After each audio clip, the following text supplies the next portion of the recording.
अस्सलाम वालेकुम, मैं हूं अरबाब जहांगीर। आप देख रहे हैं मेरा यूट्यूब चैनल असली खबर विद अरबाब जहांगीर। उम्मीद है तमाम देखने वाले खैरियत से होंगे। तो पाकिस्तान के सर पर जो ख़तरा था कि किसी भी वक्त मुल्क डिफ़ॉल्ट हो सकता है और रिज़र्व्स पाकिस्तान के मुस्तकिल कम हो रहे थे, ये ख़तरा अब ऐसा लगता है कि आहिस्ता आहिस्ता टलता जा रहा है और वक्ती तौर पर ये अभी चंद माह के लिए तो मुकम्मल तौर पर टल गया है। चूँकि हुआ क्या है, चीन से पाकिस्तान को 70 करोड़ डॉलर का कर्ज़ा मिला है और ये 70 करोड़ डॉलर चीनी तरक्याती बैंक के अकाउंट से अब पाकिस्तान के स्टेट बैंक में ट्रांसफ़र हो चुके हैं। तो पाकिस्तान के इस वक्त जो रिज़र्व्स हैं वो अब 4 अरब डॉलर के करीब पहुंच गए हैं। अभी 4 अरब डॉलर से ये क्रॉस नहीं हुए हैं और अभी पाकिस्तान का मसला हल नहीं हुआ। जितने डॉलर्स की पाकिस्तान को ज़रूरत है वो अभी पाकिस्तान को नहीं मिले।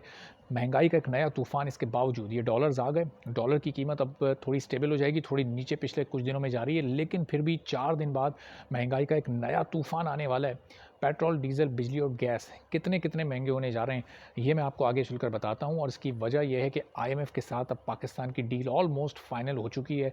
तमाम शर्तें पाकिस्तान मान चुका है और उन शर्तों में है बिजली को कई गुना महंगा किया जाना है और ये ऐलान हो भी चुका है। कोई 14 रुपये फ़ी यूनिट बिजली महंगी होने जा रही है और इसके अलावा गैस को 113% महंगा किया जाएगा। तो अभी जो टैरिफ है गैस का वो बिल्कुल हर एक का सबका वो डबल हो जाएगा और इससे कितना बोझ लोगों पर पड़ेगा। ना सिर्फ घरेलू जो इस्तेमाल करने वाले हैं वो लोग, बल्कि जो कमर्शियल इस्तेमाल इसका करते हैं, चूँकि उनके कारोबार होते हैं, तो वो कितना इससे नुकसान में आएंगे और ज़ाहिर है वो इस नुकसान को फिर पब्लिक के ऊपर डालकर पूरा करेंगे। आलमी मार्केट में तेल की कीमत कम हो रही है, लेकिन पाकिस्तान में डॉलर की वैल्यू बढ़ने से और रुपए को डिवैल्यू करने की वजह से ये कीमत मुस्तकिल बढ़ रही है। 4 दिन बाद फिर पहली तारीख को डीज़ल की कीमत में 10 से 15 रुपए का इजाफा होगा और पेट्रोल की कीमत भी 5-6 रुपए से 10 रुपए तक बढ़ सकती है और हो सकता है ना बढ़े, चूँकि अगले 1-2 रोज़ में अगर ये कीमत आलमी मार्केट में कम हो जाती है तो फिर वो बढ़ेगी नहीं, कम भी नहीं होगी, क्योंकि कम होगी तो उसका फ़ायदा पब्लिक को मिलेगा। पब्लिक को फ़ायदा देना नहीं है तो वो लेवी बढ़ाकर उसको उसी जगह पर स्टैटिक रखा जाएगा। तो ये अब इस वक्त एक खौफनाक सूरत हाल है और इस पूरी सिचुएशन में आप ज़रा अगर सियासी जमातों की शोबदेबाजियाँ देखें, चाहे वो हुकूमत में शामिल जमातें हों, चाहे वो अपोजिशन में जो जमात है वो हो, वो आप देख लें। अभी जो किफ़ायत शरी की मुहिम का ऐलान किया गया है, ये इसी तरह का ऐलान पिछली हुकूमत ने भी किया था और इन्होंने जो ऐलान किया है उसमें ये है कि लग्जरी गाड़ियों को अभी इस्तेमाल नहीं करेंगे जो भी सरकारी लोग होंगे तमाम। तो ज़रा जो हुकूमती जमात है जिसके वज़ीर आज़म है, उन्हीं की चीफ़ ऑर्गेनाइज़र का कल काफ़िला आपने देखा होगा जिसमें दर्जनों गाड़ियाँ, अनगिनत गाड़ियाँ उसमें चल रही थीं। और ये कब जा रही थीं? जिस चंद घंटे पहले ऐलान हुआ है किफ़ायत शरी मुहिम का, किफ़ायत शरी को अपनाने का, और उसके बाद लग्जरी गाड़ियाँ जिनकी कीमत तमाम गाड़ियों की कलेक्टिव कीमत बनाएँ तो अरबों में, और कोई भरोसा नहीं खरबों में भी चली जाए, अरबों रुपए की गाड़ियों में प्रोटोकॉल की सूरत में ये सफ़र हुआ। तो वो धज्जियाँ किफ़ायत शरी मुहिम की तो वहीं उड़ गई ना। वो बाकी चीज़ें तो आप छोड़ दें कि वो जो ट्रैवलिंग टिकट्स हैं, एयर टिकट्स वो नहीं लेंगे, वो कोई और मुराद नहीं लेंगे, वो हाउस अलाउंस नहीं लेंगे, वो पेट्रोल अलाउंस नहीं लेंगे, ये तमाम चीज़ें ली जाएँगी। वैसे ही एक प्रेस कॉन्फ्रेंस, एक ऑप्टिक्स के तौर पे दिखाने के लिए, सिर्फ़ दिखावे के तौर पे वो प्रेस कॉन्फ्रेंस में एक ऐलान कर दिया, बिल्कुल वैसे ही जैसे पिछली हुकूमत ने किया था और उस दौर में भी किस तरीके से महंगाई बढ़ी। किफ़ायत शरी को अपनाना मकसद नहीं है, वो अपनाएँ, ना अपनाएँ, वो हर हुकूमत की अपनी ज़िम्मेदारी है, वो उसका मसला है। लेकिन हुकूमत की बुनियादी रिस्पॉन्सिबिलिटी क्या होती है? महंगाई को किस तरह से कंट्रोल में रखना है। ना पिछली हुकूमत रख सकी, ना ये हुकूमत रख पा रही है, ना ज़ख़ीरा अंदोज़ी पर कोई हाथ डाला जा रहा है, ना नाजायज़ मुनाफ़ाखोरी को रोका जा रहा है और खुली छूट बिल्कुल इस हुकूमत में भी वैसे ही मिली हुई है तमाम लोगों को जिस तरह की पिछली हुकूमत में मिली हुई थी। बहुत सारे लोग पूरी की पूरी महंगाई का मलबा इस हुकूमत पर डाल देते हैं। अभी भी अगर आप मवाज़ना करें फ़ीसद वाइज़ तो बहुत कम फ़र्क है पिछली हुकूमत और इस हुकूमत में। वो हुकूमत भी उतनी ज़िम्मेदार है जितनी ये हुकूमत इस महंगाई को बढ़ाने की और आम आदमी को अज़ियत देने की ज़िम्मेदार है। बल्कि जो इब्तिदा हुई थी वो जनवरी 2019 से हुई थी।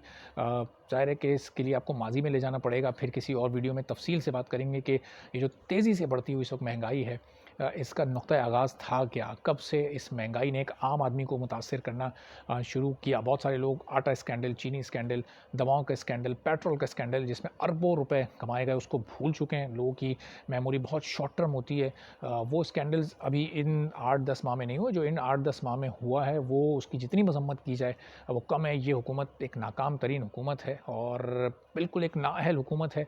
लेकिन इसका मतलब ये नहीं है कि वो जो हुकूमत थी वो कोई बहुत ही काबिल हुकूमत थी या वो कोई आवाम के फ़ायदे के लिए बड़े अच्छे इक़दामात कर रही थी, वो भी सिर्फ़ वही इक़दामात करती थी जो ऑप्टिक्स के लिए उसे सूट करते थे, अलामती होते थे, दिखने में, सुनने में बड़े अच्छे लगते थे, लेकिन अमली तौर पर उसका कोई वजूद या कोई फ़ायदा नहीं हुआ करता था। तो उन तमाम इक़दामात और इस हुकूमत के इक़दामात पर इसी तरह की आगे चलकर वीडियोज़ अलग से करेंगे, लेकिन अभी बताने का आपको मकसद ये था कि 4 रोज़ के बाद सब कुछ एक बार फिर से मज़ीद महँगा होने वाला है और थोड़े अरसे के बाद जब उन 4 रोज़ के मज़ीद 22 रोज़ के बाद जब रमज़ान आएगा, तो फिर आप सोच लें कि ये कहाँ पर ये महंगाई जाकर रुकेगी और ये चाहे माज़ी के हुक्मरान हो या ये हुक्मरान हो किस तरह से इस वक्त कौम को अज़ियत देने में अपना हिस्सा डाल रहे हैं। वो जेल भरो तहरीक चला रहे हैं, जेबें भर चुके हैं पहले 4 साल में, अब वो जेलें भरने के मूड में, और जेलें भरनी नहीं है, सिर्फ़ सड़कों पर आना है, ट्रैफ़िक जैम करना है, सड़कों को एक बिल्कुल यरगमाल बनाना है,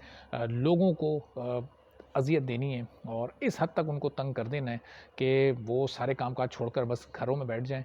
तो वो हों या ये हों, ये सब एक ही सिक्के के ये 2 रुख हैं। इनको अलग समझना या किसी को किसी से बेहतर समझना, किसी को किसी से बदतर समझना, ये महज़ एक बेवकूफ़ी ही होगी, चूँकि उनका भी दौर सबने देखा। स्टैटिकली अगर आप देख लें तो फ़ीसद वाइज़ अभी भी उनकी महँगाई अपने दौर में ज़्यादा थी, चूँकि उनको जो फ़िगर्स मिले थे, उनका उन्होंने बेड़ा गर्क और सत्यानाश कर दिया था। और रुपए वाइज़ इनकी महँगाई ज़्यादा है।